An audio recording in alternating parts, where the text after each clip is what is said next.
something way deeper in them because of the years of torment that they face and the continuity of turning to Allah. There's continual situations where they have to turn to Allah because everything they have is lost. What they thought was normal is gone. It builds itself up and it gets deleted again. But those that have not met their Lord, the others around them are going closer to their Lord. Some of the worst images you could possibly ever envisage are what we see. Basically. And how are these people responding to that? And what is going on there? And then, you know, as I say, this is being shown to lots of people worldwide. Now, this is what we've got to focus on, because there's no denying that protesting indicates a type of solidarity within our nations. And I'm not saying it shouldn't happen, because we have to show solidarity with these people. But as Muslims, we need to know there's a higher level, there's a higher echelon of understanding behind what's actually going on. And it's by Allah, a summoning means to bring people to the deen.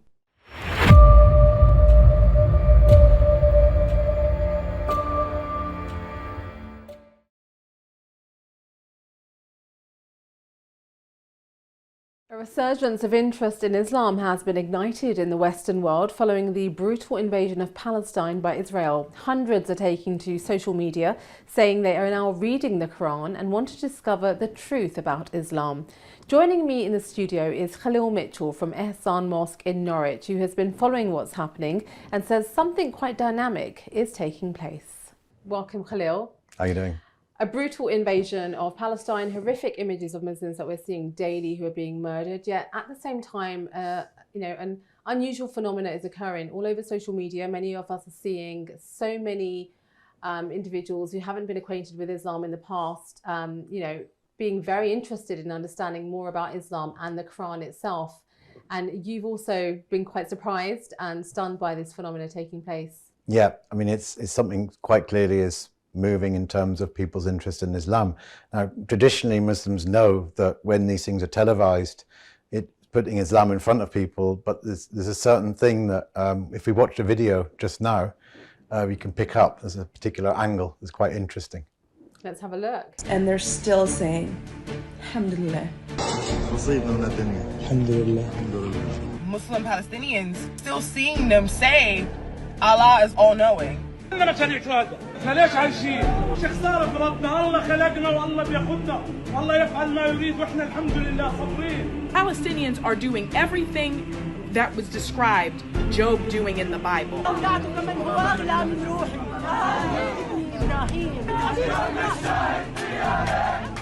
I've not seen any footage of Palestinian people cursing Jewish people or Israeli people. These are people of God. Know these people were blessed by Allah Himself. They don't give up about this life, okay? The only thing these people fear is Allah.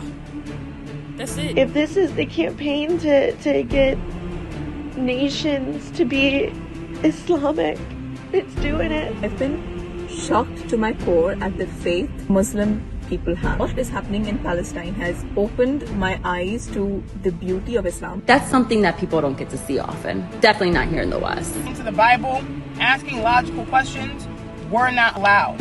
When I read through the Quran, I see logic and divinity brought together. The result of that is on social media, I have seen so many people picking up the Quran and reading it. Through, you know, this entire thing with Palestine, so many more people are learning about Islam. So many more people are reading the Quran. You're gonna have a lot of people turning to Islam soon. It's happening again. It's like all these people. I see Quran book club. I see people deciding to convert to Islam because they're like, well, what is really going on here? I just bought my first copy of the Quran. I got the Quran. I started reading the Quran. It's my day 2 in reading the Quran. So I got a copy. Seeing how these Palestinians literally are thanking God. Seeing the brave Palestine people as they're losing everything. So much faith and peace while their families are being murdered. In the United States, we need a lot more empathy and understanding of Muslims in the Arab world. I need to know what y'all put in Islam, okay? Just from reading the second surah, I'm like, I get it. I understand why there's such a steadfast faith to anyone that follows Islam. Being shown just how wrong we were about this faith and how rich how deep and just the language of it. Oh, how fluid and beautiful it is. We've been lied to, the Western people. And I took my Shahada. I feel tremendous peace. And I'm going to be reading it forever. Right, well, these are individuals who have been oppressed for so many years, who've had their human rights, taken away from them for decades, and, with atrocity upon atrocity upon them. And despite that, they hold on to a conviction that, God is behind it all and Allah is ultimately the judge. There's something within these people, and this is what we've got to get to the bottom of, that is giving them a type of ability to withstand circumstances and situations that not many people could withstand. So again, as you've tried to, to summarize what you've said, it's a level of Iman. So at this point in time, what we're witnessing is the Iman of the Palestinians, or the perceived Iman of what we're seeing on the screens. And it's acting as a type of indicator of the strength of Muslims. And it's these Muslims in these situations, and what's happening as a result of that is people are looking at Islam in a completely different way. So the video that we saw with all these clips is merely the tip of the iceberg in terms of something greater that I believe is happening. What do you believe is happening? Well, I mean, again, coming here and speaking to a friend of the director of Quews, is his friend who's in a local mosque nearby, has witnessed 14 people becoming Muslim in the last week. So, it's quite clear that something is happening that is beyond the horror. And as they say, they can plan, but Allah is the greatest of planners. Absolutely. And this is now, the point is, once we become aware of that as Muslims, there's a certain response we need to be ready to engage in that meets this, perceived demand of those who are being interested in Islam, those who are becoming interested in Islam. And this is really what we've got to get to the bottom of today, because, what is our response as Muslims when these types of things happen? To start off with, if we see the Palestinians as victims, that's one part of the story, and they most certainly are the victims of atrocities that are happening. But at the same time, something is being demonstrated through this that shows in many ways. Very heroic quality. It shows that they have a kind of resilience and a steadfastness in the deen deeply embedded within them, that kind of like that is such a terrific thing, that people are witnessing this now and they're seeing this thing now. If you listen to many of the things that were said in that clip, it's to do with their resilience. It's to do with the fact they're still saying, Alhamdulillah, they're still turning to Allah. And you have people who have lost their families, they have lost people around them, they've lost their family members, they've seeing their entire neighborhoods being leveled. Yet they still have this thing that means they connect and take it to the source. So what do we do when we become aware as Muslims in this country or in any country? How do we respond to this perceived increase in people wanting to know what we have? Because ultimately, if people want to know the Palestinians, they should come to the Muslims. We're part of one ummah. Yeah. So, in answer to your question, to learn, understand and learn something about... And there are a lot of these, when you look on social media, a lot of those who are becoming awakened to Islam, or who are being impressed by the strength and resilience of the Palestinians, they are just picking up a copy of the Quran themselves and they're trying to read and understand, which is a great thing to do. It's great. That's one thing we should all be doing, but definitely there's a greater need for them to have the right kind of guidance and the right kind of direction. Well, can they do it on their own? No. Right, so this is the point.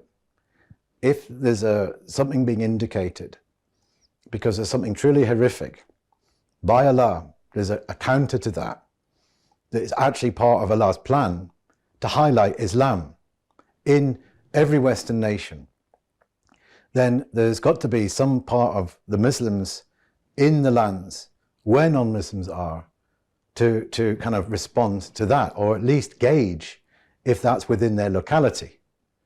We don't really know. But there has to be something put out there, a type of platform to the non-Muslims in our locality, all of whom are seeing this, many of whom are taking the side of the Muslims. And, you know, this is another misconception that Muslims have got, because, you know, you have certain people that don't want to identify as being Muslim right now. And they're kind of like hiding themselves away a little bit because of this perceived threat and you kind of controversy surrounding everything that's going on in the Middle East. Mm. But what this video proves is the opposite is true. Mm-hmm. There's actually a great many people who are supporting the Muslims. A phenomenal amount. Shahid Bolson, the political commentator, said that, you know, if people want to increase sales in their coffee shops, they should put a Palestinian flag in the window. It's not about being pro-Israeli or anti-Israeli. That's not the point. Show that you're pro-Palestinian. I mean, he's going out there and saying these things and speaking to the masses, is that, you know, people are very much on the side of the Palestinians, and by extension are kind of like showing solidarity with us as an ummah. So, you know, the question has to be, what can we do to at least gauge who's there, and then to actually welcome them into a zone where we can articulate what we know. And nurture their faith in the right direction.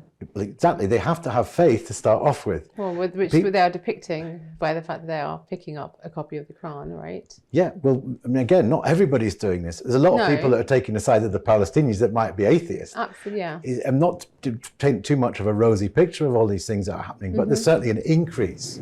And we as Muslims in our locality kind of have to gear ourselves to at least trying to find out. And that's the role of Muslim leaders. That's the role of individuals like yourself who are from Azan Mosque in Norwich to perhaps connect with other Muslim leaders in other mosques to instigate this, because it has to be instigated by someone who has passion for it. And there are lots of leaders out there who aren't going to do anything about it. Well, this is really what we've got to ask ourselves here, because every day we're, in some ways, there's two sides of it, and the awareness and the horror, and to become aware of the horror is part of, you know, our being to be able to do that. It's not that we turn a blind eye, but we cannot perpetually remain tortured without us recognizing, A, who the Palestinians are, B, who we are in relation to them. And do we have markers and indications of the type of thing that they have? Do we have that in ourselves? Do we? And no, what are we willing to sacrifice? What are we going to sacrifice as Muslims in non-Muslim countries where you've got a populace of non-Muslims who might be actually interested in what we have? So firstly, we've got to overcome the being scared barrier, not wanting to be identified barrier.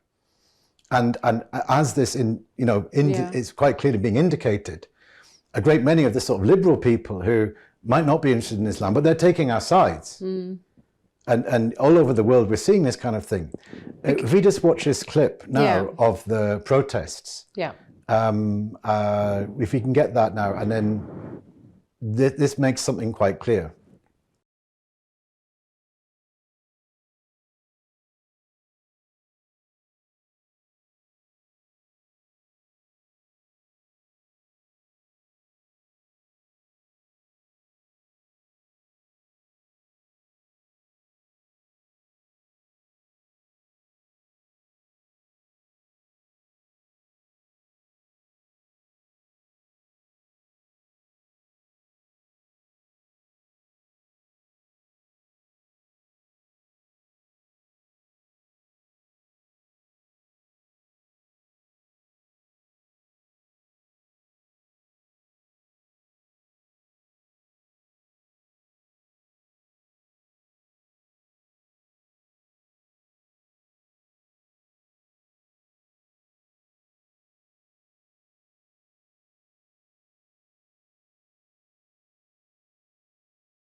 So obviously a great many of these seismic protests are taking place in Muslim countries. And what's of particular interest in our concern as living in, Britain is the fact that, we've seen up to 500,000 people protesting in London. These are the the official media figures. It might well be that the numbers were way greater. So this is it's an indication of people taking our side. So what are we actually scared about? If we're seeing this level of support, surely there's got to be something we need to do to reciprocate this type of thing that we're witnessing, both with these individual stories on social media and with the turnouts of the crowds that are showing solidarity with the Palestinians. The turnout at these events has been like never before. So what we're also witnessing on social media, which hasn't been the case in previous years, is many people are awakening to the fact that there has been a lot of manipulation in the media, a lot of distortion of facts. So there does seem to be, as well as a desire to explore Islam to a greater degree, there seems to be an awakening towards the truth. What's your views on that? Well, I mean, to start off with now, the official mass media, established media, narratives, and the kind of curtailment behind what presenters and those being interviewed are permitted to talk about, it's being shown up as being completely controlled. Yeah, a farce. And masses of people are seeing this. Yes. And this cannot be, underestimated. The sort of the spoon that fed many people, and it fed them quite well. Yeah. You had pretty obedient people when it came to lockdowns. And there was a type of trust that these narratives were, something that you should change your life for. These are being broken down with this particular circumstance. And people are seeing through the established traditional news media channels. Those media outlets, those mainstream media outlets are now being put under pressure. Many of them are changing their narrative to some degree. Then they are. Well, it's not just them. It's their representatives, and in some ways they're representatives of the people, politicians who are traditionally trusted as being able to actually stand up to things that are unfair, are finding themselves in a situation where they're being forced, or rather people are recognizing they're being forced to say certain things and not other things. So how free are the representatives of the people and the pundits that they put on television? To what degree are they being curtailed? Why are they being curtailed? Who's curtailing them? Where is this narrative being set where people cannot even speak about a ceasefire? It's quite hilarious, you see. I mean, it's becoming quite farcical. Yeah. So on one level, there's a kind of firefight that the media are engaging in to prevent people from actually, kind of like seeing the horror of and the depth and the scale of the horror of what's going on. But again, it's kind of like desperate measures in terms of what they're doing.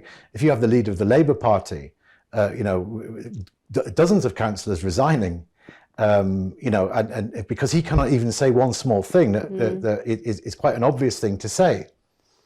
Something's going on. So there's a level of, as I say, there's a narrative that is being sown, a media narrative, and we understand what that is. It doesn't need to be unpackaged too much. Yeah, it's the pretty point clear. We're trying to comment on now is people are seeing through it. Yeah. There's another type of front with the curtailment of opinions on social media. So, if you want to go into social media, it's not bound by nations or locations. It's bound by, companies which have affiliations with certain nations. It's not a national thing. Facebook is not, an American phenomenon. It's people that are behind America, which are multinational, but they represent a collection of people that have particular interests, and they want to sow the particular narrative. So what we're seeing is, it's basically what I've heard described as a shadow ban on certain posts on social media that all Muslims and anyone watching this who is concerned about what is going on, you have to be aware of this thing. It's no longer free speech. Again, we saw this during COVID, where experts within the field of cardiology and immunology and different sciences who were highly renowned and highly skilled in their field, we're talking professors, they were deplatformed. And they weren't even allowed to make posts on any of the social media channels that indicated anything to do with a narrative that was not the official emergency group narrative. So we're seeing the same thing. So what's interesting in this equation now, the difference is TikTok. So again, looking back at COVID, TikTok and all of the Instagram, Facebook, YouTube, and the major sort of platforms were obviously censoring people that were not saying things in accordance with the narrative. What we're seeing now is that TikTok is, and it's quite simple to work out why. TikTok has affiliations with China and another block of countries that do not have the interests of Americans at heart. They're not interested in supporting America in this endeavor. And then, funnily enough, the Americans are tuning into this, and people are making videos like the one that we saw, which are predominantly Americans, which is in some ways, you know, that says something within itself, is that, you know, the type of thing that you could say in this scenario, a platform, or a social media platform that's not being controlled, and that's TikTok. And you know, whether or not you agree with the tonalities of how these videos are made or how they appear and the intelligence gathering behind it, that's a separate point. The point is that the crack is there because they are not pro-American as the other major social media platforms are. Yeah.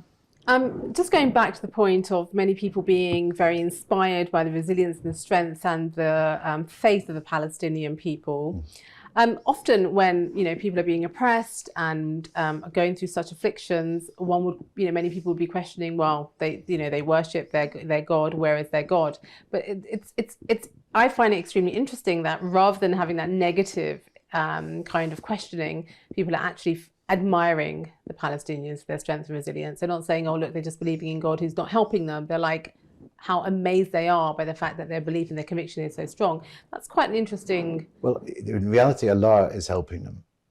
The dua of the oppressed is answered. The dua of the person oppressed is answered. And the Palestinians have solidarity with all Muslims worldwide because they know that when people see the things that are going on, they've got, you know, literally hundreds of thousands of people asking Allah to assist them in one form or the other.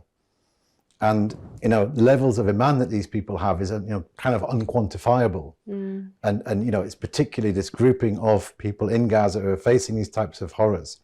So back to the question that we started to ask earlier, you know, how do people find out who the Palestinians are? You know, who are they? Are they just oppressed people? What this is demonstrating is a type of strength. Yes, they're people of and deep this faith. is what we've got to understand this. A quote that was recently relayed to me from Hassan al-Basri, the incredible Islamic scholar, said, kings would fight us if they knew what we had. And this is talking about the deen. So whether or not we're making any endeavors or attempts to share this deen with others around us, it's happening by itself, by Allah. Without any attempts and efforts to make that change in people. Yeah, it's an automatic phenomenon. The act of the Palestinians turning to Allah is acting as a universal dawah without them having any awareness that it is.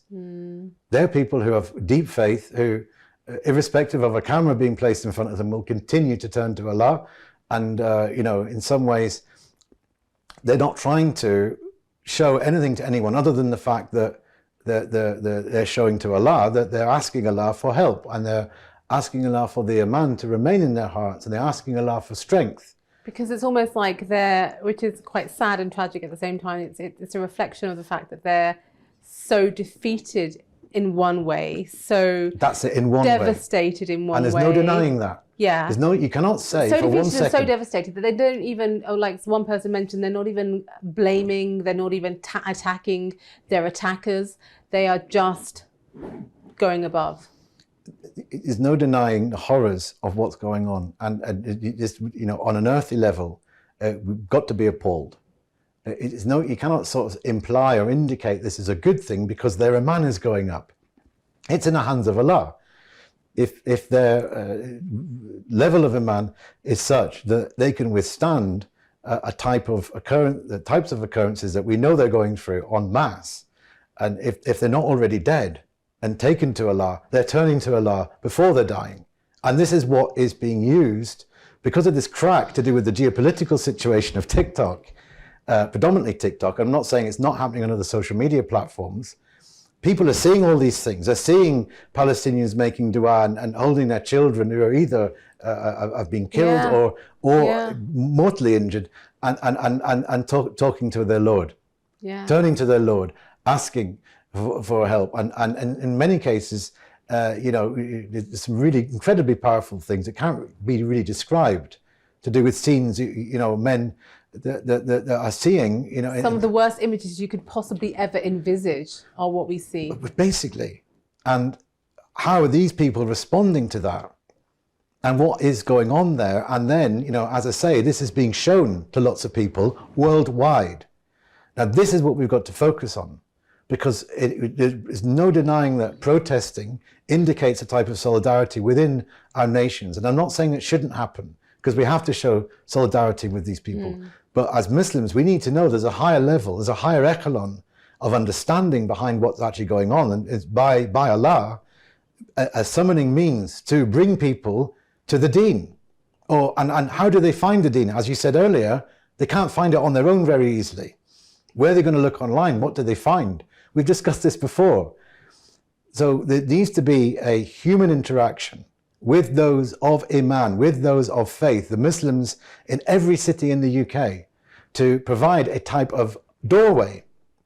It's not that they go on the street, and it's not that they proselytize and try to convert people, or, you don't do it like that. No. You just have to create an open door in the mosques. A place, a space, a forum. Events, maybe. And any Muslims who are watching this need to think about this right now, because it's not a case of sequestering yourself away in the mosque, doing dua alone. We have time for that. Of course we turn to Allah. And we as Muslims turn to Allah all the time to ask Allah to assist and give help and support those who are facing hardships. It's not that that is wrong, but there's another thing going on where we need to go outside of the mosques, or rather put some sort of signage up on the mosques to say, come back at these times. This is when we're here praying Isha. This is when we're here praying Maghrib. If you have any questions about Islam, why not come on Jummah? Why not come and email this man? If somebody doesn't want to put their mobile phone number, put the email of the Imam, or somebody who's going to see that. Have you got any questions about this? Do you mean, again, the point we're trying to articulate is, if Allah is making clear to people that a certain grouping of people who are called the Palestinians have a certain thing, we have to diagnose that we are one and the same with them, albeit probably not on the same station in terms of being able to survive horrors. It's not that all Muslims have that level of Iman. But if people want to understand what makes them tick, are they just victims? No. Are we not just victims? There's something people are seeing that is like a further piece of the jigsaw that we have to snap in its place. So whether or not it's putting a sign on the door of the mosque, because lots of mosques close in between the prayers, a sign saying, interested in Islam, contact this email. Because and as we talked about earlier, a great many non-Muslims are a bit coy, they're a bit shy about going to the mosque, they might have gone. Why do you think this is happening now? Why do you think this awakening is taking place at this moment in time? Allah knows. Allah plans, and people can plan, but Allah is the greatest of planners. And these people think they have a power over us to kill us. They seem to think that this is a type of power, but power lies with Allah. وَلَا حَوْلَ وَلَا قُوَّةَ إِلَّا بِاللَّهِ. There is no strength and no power except from Allah. They think they are the victors, and they will believe that until they go down into their graves. This is the nature of kufr, and those who are actively trying to eliminate other humans, eliminate Muslims, and put them in this type of zone where it's seen as a type of power, it's seen as a type of assertion. As a representative of Ehsan Mosque in Norwich, which is a thriving area for Muslims and new Muslims, what is Norwich Mosque doing to invite those people who are being impacted by this phenomena towards Islam? Are you guys doing anything? We recently got together simply to discuss the video that we looked at earlier, to get ideas as to what we can do to the perceived increase in interest in Islam. It's the least we can do, really. And it wasn't like hundreds of people, but we got together and we thought, well, what can we actually do? What did you decide? Well, multiple things. Like? Well, the idea of doing events. Do we do the events in the mosque, or do we do them in other buildings? what do the events say? And, the events that what the dynamic, what's the tonality of the events? Mm-hmm. And one of the things we picked up on is, what is it that makes the Palestinians tick? What is it that makes them, who are they? What is it that's been given to them? If you want to find that out, come and speak to us. What is it that you would be telling them it is that is making these Palestinians tick and what have we such strength and resilience? It's the path that we follow, which is Muhammad Rasulullah sallallahu alaihi wasallam, which of course is inculcated with the other part of the Shahada, La ilaha illallah, which many people understand. Many people understand there is no God but God, or there is a God or something. They might not call it God. They might not have a name for it. Some people call it energy. But what, again, increasingly to do with the dynamics of what's being highlighted here, we are followers of Muhammad sallallahu alaihi wasallam. And this distinguishes us from other paths, other people of belief who follow what they follow, wherever they get that from. We are the followers of the Messenger of Allah sallallahu alaihi wasallam. But beyond that, those who are going to be approaching your mosque and are going to be talking about the fact they've been impacted by Palestinian resilience and, unbelievable faith, in what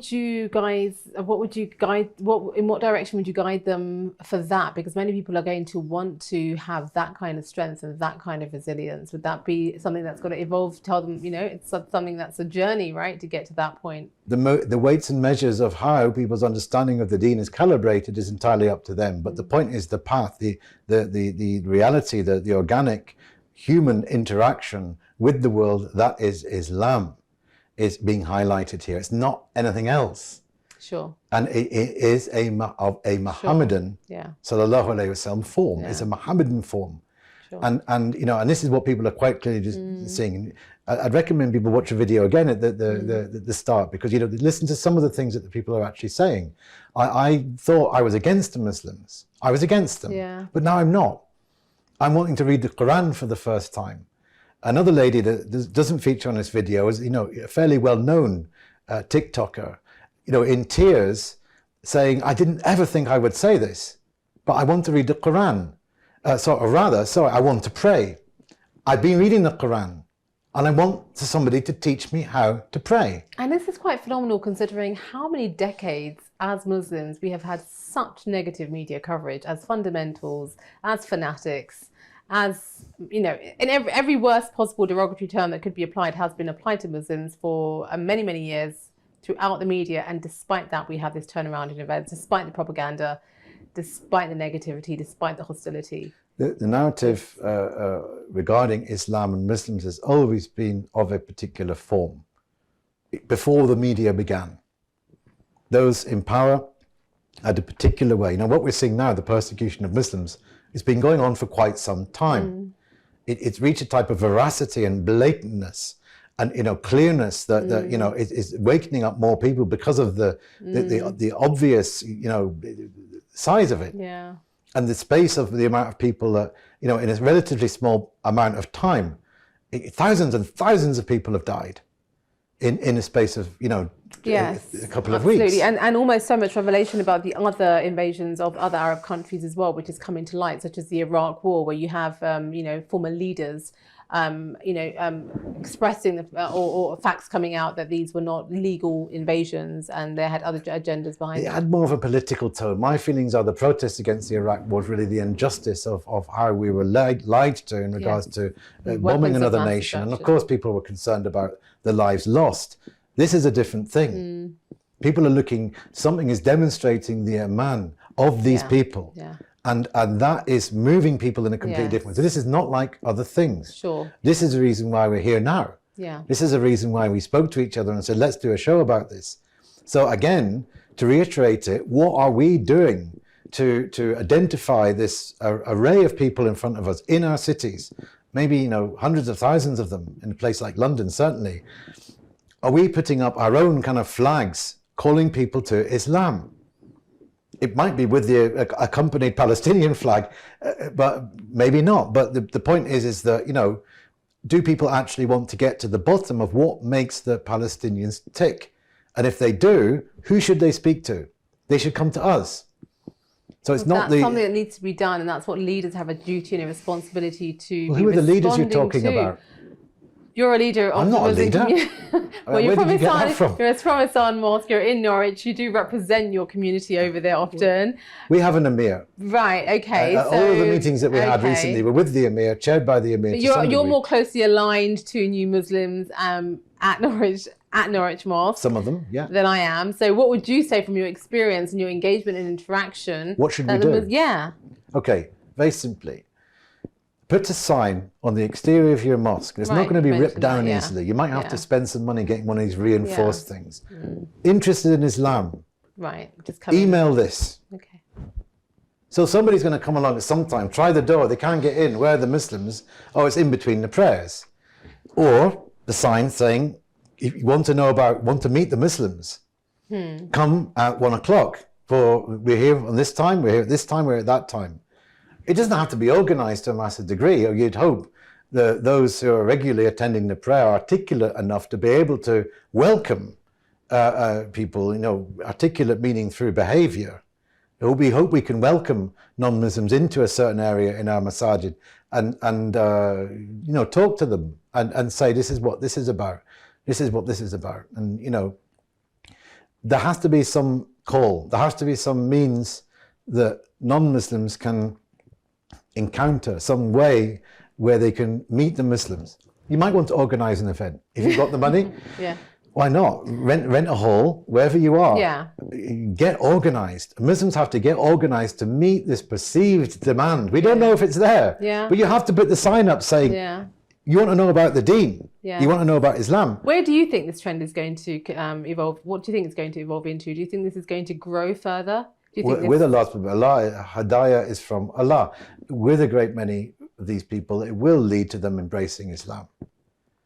And do you think it's going to be a growing phenomena?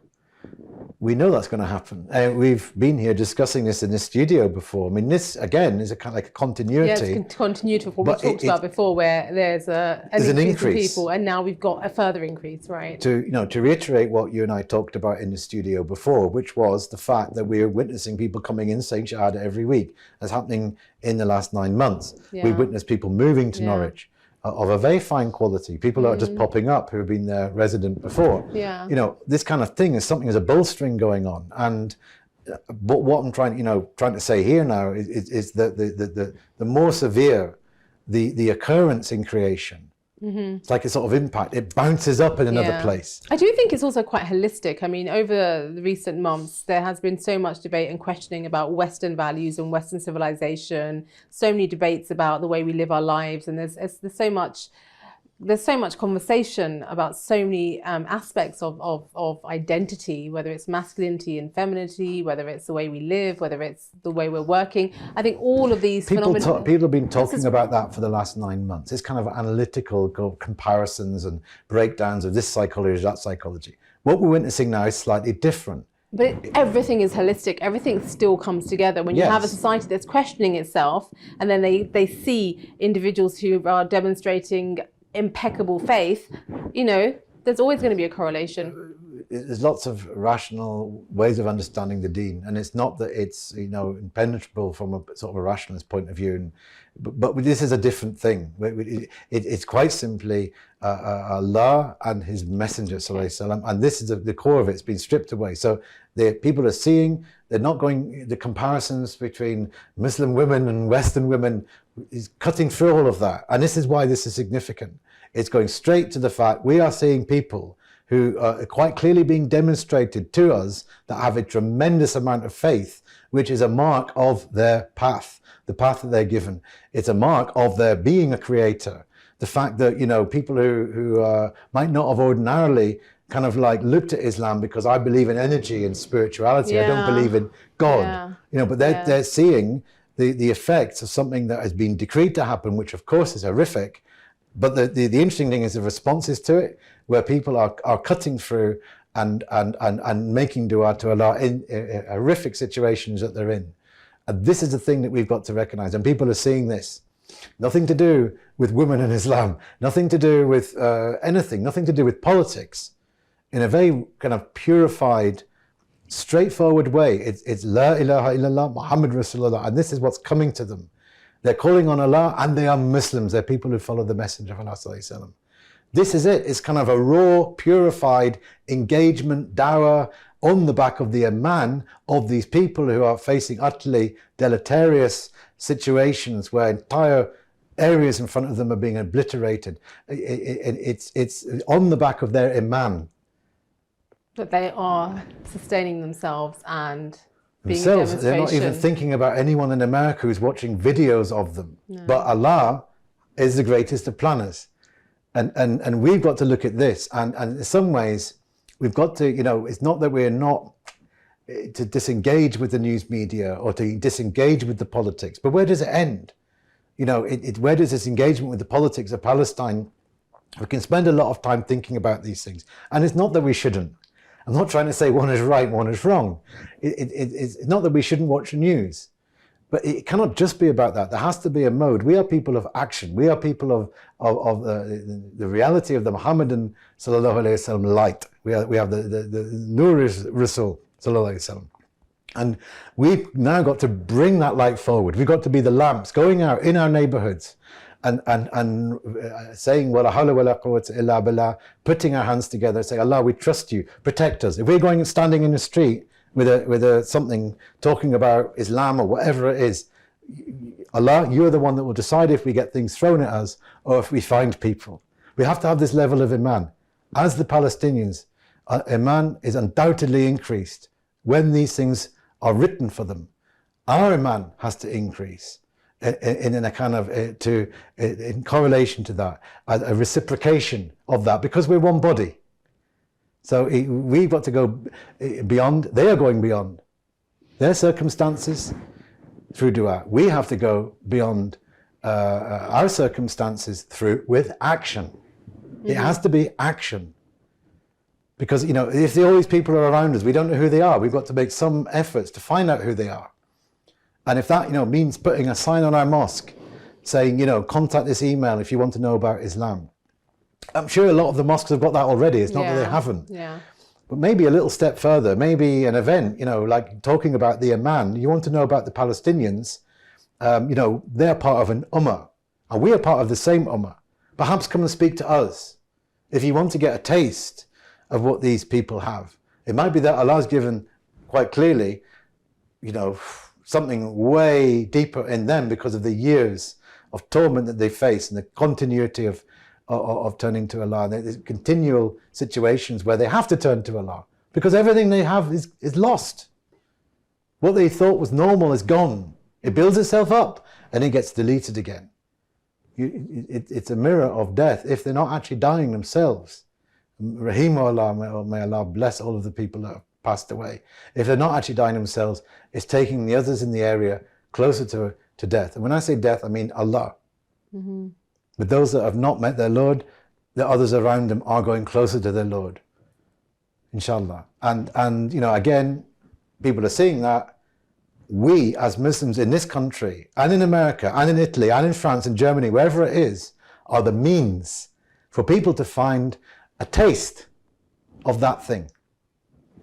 Anything else you'd like to add to this discussion? I don't know. I probably just repeat myself. It's been really fascinating. The Palestinians are truly the heroes of our current times and will continue to be for some time to come. Thank you, Khalil. Thank you very much for having me. That's it from myself for Aysha in the Spotlight for this week. I'll be back with the next episode very soon.